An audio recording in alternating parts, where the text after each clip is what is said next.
വേനലിന്റെ കഠിനമായ ചൂടിലും വഴിപ്പോക്കർക്ക് പച്ചക്കുട നിവർത്തി തണലേകിയ ഒരു പാതയുണ്ട് തൃശ്ശൂരിൽ. ചിയാരം മുനിയം ബണ്ട് റോഡിന്റെ വശങ്ങളിൽ മരങ്ങൾ വെച്ചുപിടിപ്പിച്ച ഒരു കൂട്ടം മനുഷ്യരുടെ 5 വർഷക്കാലത്തെ സ്നേഹവും പരിചരണവും ഒരു നാടിന്റെ ഹൃദയമിടിപ്പായി മാറി.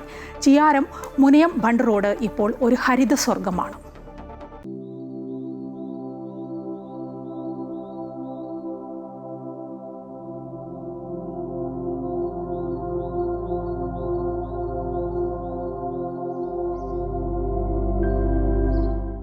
തൃശൂർ ചിയാരം മുനിയം ബണ്ട് റോഡിന് ഇപ്പോൾ അപ്സരസിന്റെ അഴകാണ്. തുറസായ ഈ പാതയെ പച്ചവിരിപ്പിച്ചതിന് പിന്നിൽ ചിയാരത്തുള്ള വിശ്വകല ആർട്സ് ക്ലബിന്റെ 5 ആണ്ടുകളുടെ സ്നേഹപരിചരണത്തിന്റെ കഥയുണ്ട്. പാടശേഖരത്തിന്റെ വശ്യതയാർന്ന ബണ്ടിലൂടെ കടന്നുപോകുന്ന 700 മീറ്റർ ദൂരത്തിൽ പ്രകൃതി ഒരുക്കിയ ഒരു കാവ്യം പോലെയാണ് ഈ മരങ്ങൾ.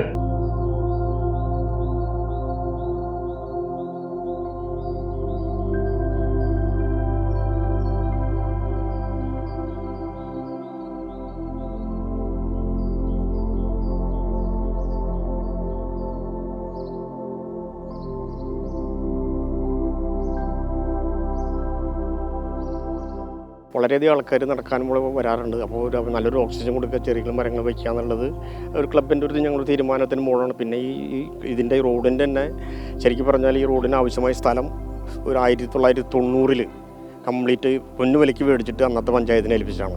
ശരിക്കും പറഞ്ഞാൽ ഞങ്ങളുടെ കൊച്ചുമനയത്തിൻ്റെ അഭിമാനവും വിശ്വകലയുടെ സ്വകാര്യ അഹങ്കാരമാണ് ഈ ബണ്ട് റോഡ്. 2019 ഒരു പരിസ്ഥിതി ദിനത്തിൽ നട്ടുവളർത്തിയ 70ഓളം മരങ്ങൾ ഇന്ന് ശാഖകൾ പടർത്തി ഈ നാടിന് തണൽ വിരിക്കുകയാണ്. ചിട്ടയായ പരിചരണവും ഹൃദയം ചേർത്ത കാവലും കൂടിയായപ്പോൾ മാവും അശോകവും ഇലഞ്ഞിയും ഞാവലുമെല്ലാം ഒരു വലിയ സൗഹൃദ കൂട്ടമായി ഇവിടെ വളർന്നു പന്തലിച്ചു. പേരയുണ്ട്, ഉങ്ങുണ്ട്, ഞാവലുണ്ട്, ചെറിയാലുണ്ട്, ആര്യവേപ്പ്, പിന്നെ ചെമ്പകം, പിന്നെ അതായത് വ്യത്യസ്തമായ മരങ്ങൾ, അതായത് തണൽ മരങ്ങൾ നമ്മൾ മെയിനായിട്ട് ഉദ്ദേശിക്കുന്നത്. അതായത് അരുവലുള്ളത്, അതായത് മറഞ്ഞു വിടാൻ പാടില്ല. ഒരു ഭാഗത്ത് കനാലല്ലേ, അങ്ങോട്ട് മറഞ്ഞു വിടാൻ. അതുകൊണ്ട് അപ്പോൾ അതുകാരനെ ബന്ധപ്പെട്ട അധികാരികൾ നിർദ്ദേശം അനുസരിച്ചാണ് അതൊക്കെ ചെയ്തിട്ടുള്ളത്. മരങ്ങൾക്ക് കൂട്ടായി ഫുട്പാത്തിൽ കണ്ണഞ്ചിപ്പിക്കുന്ന വെണ്മയോടെ വിരിഞ്ഞു നിൽക്കുകയാണ് 600-ലധികം നന്ദ്യാർ വെട്ടച്ചെടികൾ. ഈ ചെടികൾക്ക് ജീവനേകാൻ കൃത്യമായ ജലസേചന സംവിധാനവും പ്രദേശത്തിന്റെ സുരക്ഷയ്ക്കായി CCTVകളും ഇവിടെ സജ്ജമാക്കിയിരിക്കുന്നു. അസ്തമയ സൂര്യന്റെ ചെമ്മാനം കണ്ട് ഇലച്ചാർത്തുകൾക്കിടയിലൂടെ വീശുന്ന കാറ്റേറ്റ് ഒത്തിരി നേരം ഇരിക്കാൻ ദിവസവും നിരവധി ആളുകളാണ് ഇവിടേക്ക് എത്തുന്നത്.